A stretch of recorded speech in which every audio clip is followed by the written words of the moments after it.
Ladies and gentlemen, boys and girls, welcome to another hard-hitting episode of the Callous Mind Talking Head Sportscast. This week we're talking NFL WildCard Playoff Picks, we're talking NFL Week 18 pick results, and we're talking some stories. And I'm going to kick off today's episode with some stories, specifically talking about the Derek Carr situation, as I did not formally address that in my past videos, and I want to address that today. So let's jump into that. I'll be the first one to admit that I am a Derek Carr fan, or I should say I'm a Derek Carr supporter. And while I have ragged on him on this show before and said stop throwing interceptions in the red zone, you know, what fan is not going to say that? But when we talk about Derek Carr being benched and really kind of shit on by the Raiders for the last two games of the season, it's kind of got me scratching my head. I mean, who are you going to get to replace him? Are you going to go with Jarrett Stidham for next season? Are you going to pick up somebody in free agency? Are you going to make a blockbuster trade? Who is it that you're going to get to replace Derek Carr that's going to win you a Super Bowl? Because my question would be, there are only really a handful of quarterbacks in the NFL today that have actually won a Super Bowl. Some of those include Joe Flacco, Nick Foles, Tom Brady, Russell Wilson, Patrick Mahomes. But you're not going to get any of those guys on your team, most likely, okay? And I know there's this theory out there that maybe Josh McDaniels is going to chase down Tom Brady. But, you know, are those real? I guess we'll wait and see. And at this age, how much does Brady have left in the tank?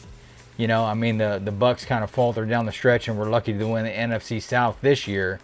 And they happen to have the benefit of a bad division as well. So, you know, who are you going to get to replace him? Because when it comes to replacing your quarterback, the question is the same with replacing your quarterback as it is with replacing your coach.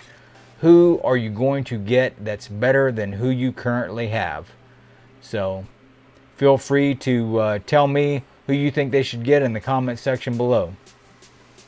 But I want to go ahead and read this story I saw that come out about Derek Carr today. It says Derek Carr writes Raiders goodbye.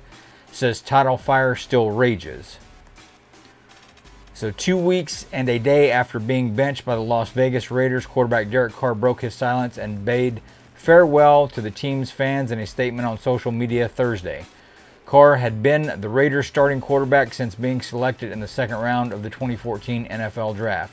It breaks my heart I didn't get an opportunity to say goodbye in person, Carr wrote, despite staying away from the team for its final two games in a mutual decision to not become a distraction. We certainly have been on a roller coaster in our 9 years together. From the bottom of my heart, I am so grateful and appreciative of the years of support you gave to my family and me. We had our share of both heartbreaking moments and thrilling game-winning drives, and it always felt like you were there next to me. It's especially hard to say goodbye because I can honestly say that I gave you everything I had every single day in season and in the off season. It certainly wasn't perfect, but I hope that I was able to leave you with more than a few great memories as Raiders fans.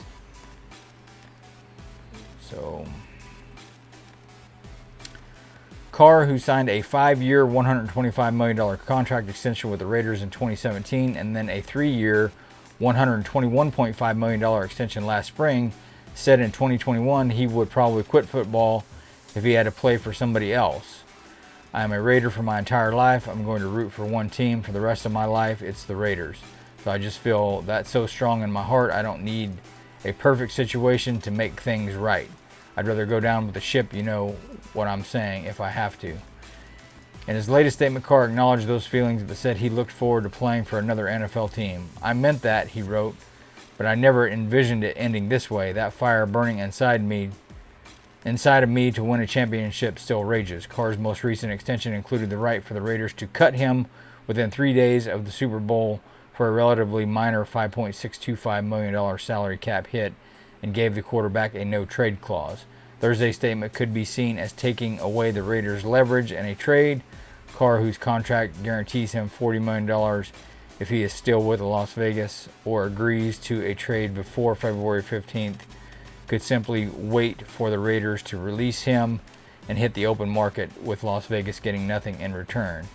Trades cannot become official until March 15th, so if the Raiders do find a trade partner for Carr, not only would the quarterback have to agree to the destination, the Raiders would also have to trust that the other team would not back out. So while Carr might find a robust market for his services, his trade value to the Raiders might not be as high as it once was.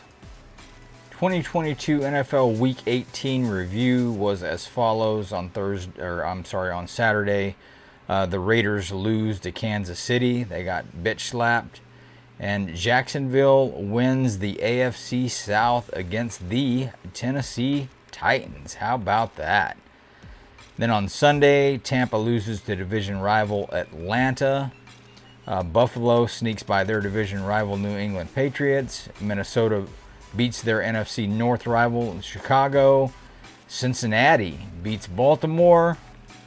Houston battles Indianapolis down to the bitter end and wins by 1 point. The Jets lose again to the Miami Dolphins in a pathetic game, 11-6. And then followed right behind them with another pathetic game. Carolina defeats New Orleans 10-7. So man, what an offensive juggernaut you are to put out 6 and 7 points, I gotta tell you. Cleveland loses to Pittsburgh. The Chargers lose going into the postseason to the Denver Broncos. I mean, Denver mustered 31 points in one game. How about that? The Eagles beat the Giants. The 49ers crushed the Cardinals. The Los Angeles Rams and Seattle Seahawks have to go to overtime. The Washington Commanders bitch slap Dallas, and Detroit goes on the road and wins in Lambeau. So Detroit giving Aaron Rodgers some of his own medicine and getting that big win in Green Bay and helping keep the Packers out of the postseason. My Week 18 pick results were 11 wins and 5 losses, so not a bad way to conclude the regular season pick-wise anyway. And let's see what we're going to do with the playoffs, because I'm going to just go ahead and pick those live. I'm not going to create a spreadsheet or anything like that.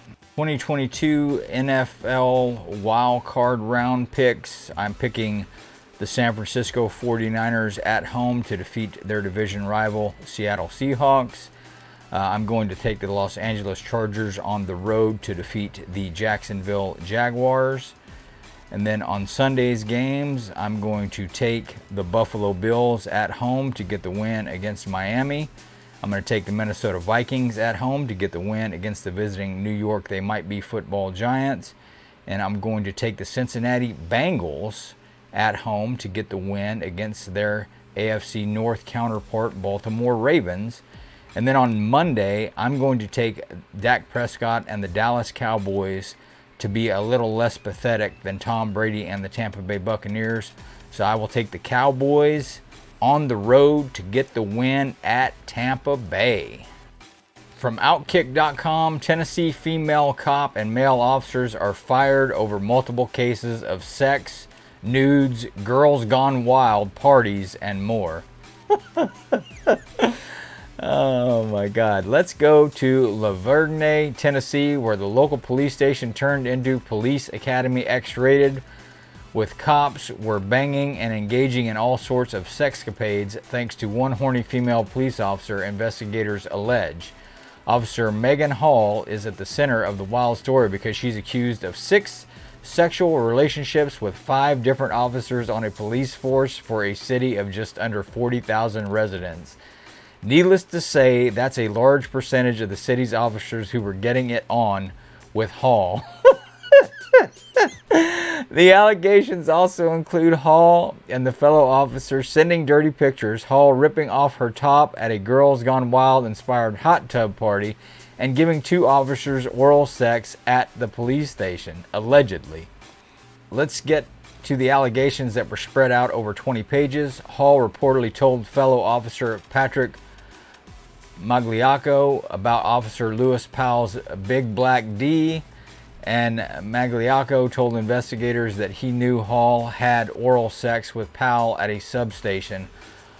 Officer Magliocco added that he and his wife decided to have an open relationship that developed into sex with Hall on numerous occasions. There were houseboat parties, there were hot tub parties. Magliocco says boobs were out, there was drinking, there was guns being dry fired. Magliocco also says that Hall sent nudes to all sorts of officers, and once officer says, I guess that's supposed to be one, and one officer says he received an invitation for a booty call from the horny cop. There were moments where Magliocco was asked by Hall if he wanted to F, but the officer settled on oral sex on top of a hill. Oh my God, that is fantastic. There were secret meetings between Hall and Officer Powell at a Planet Fitness to discuss the internal affairs investigation that the internal affairs investigators knew about. Hall reportedly sent one officer a text requesting that he F her and drag her around by her hair. Let's just say that the internal investigation is pretty much a Penthouse Forum report from back when Penthouse was super popular within the magazine buying world. Oh my God, man. I cannot believe this. After all was said and done by investigators, Sergeant Lewis Powell, Officer Juan Lugo, Sergeant Ty McGowan, Detective Seneca Shields were fired along with sex fiend Hall. Two officers, Patrick Magliocco and Larry Holliday, kept their jobs, but they were suspended for their actions. What's up with Hall these days? She might as well open an OnlyFans page and cash in before her 15 minutes of fame are over. Throw a $9.99 price tag on a monthly subscription and get to work, girlfriend. Oh my God. That's going to do it for this episode of the Callous Mind Talking Head Sportscast. I hope you all enjoyed the video. Please don't forget to like, share, subscribe. Good luck with your NFL picks and good luck for mine. And I will speak to you all again next week. In the meantime, please, please, please be good to yourselves and each other. And I'll talk to you next week. God bless.